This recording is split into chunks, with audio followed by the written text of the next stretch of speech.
Well, the penultimate decade of the 20th century. Jim, I am so glad you put that word in there. I love that word, penultimate. I just never remember to use it. I mean, it would be much probably easier to say next to last, but penultimate is so much more fun.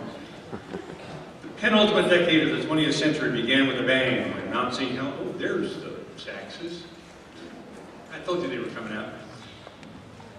It began with a bang when Mount St. Helens erupted in 1980 and ruined a lot of perfectly good forest. It's since recovered from beautiful new growth.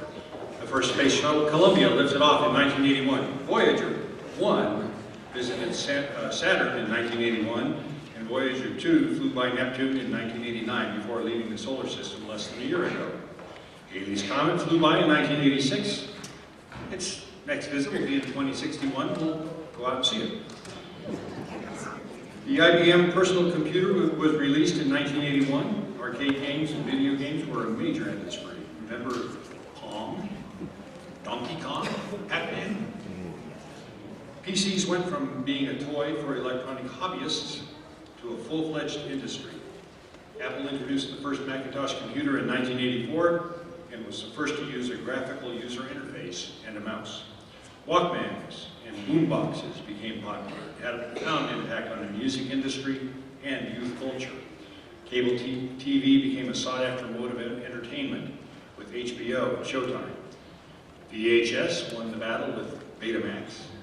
Dallas and Dynasty were the favorite nighttime soap operas. MTV was launched, and pop artists such as Michael Jackson, Whitney Houston, Prince, and Madonna mastered the format. New Coke surprised and alienated many fans. In 1987, President Ronald Reagan stood in front of the Brandenburg Gate and exhorted Premier Gorbachev to tear down this wall.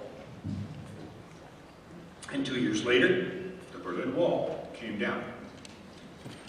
Country music came to the forefront with youth appeal and record-breaking marks. Groundbreaking artists such as Alabama and Hank Williams Jr. achieved multiple platinum status. Michael Jackson was the definitive icon of the 1980s, and his leather jacket, glove, and moonwalk were often imitated. Jackson's 1982 Thriller album remains the best-selling album of all time, with sales of over 110 million copies worldwide. Montrose Saxophonics will play several of his songs next in a Michael Jackson medley.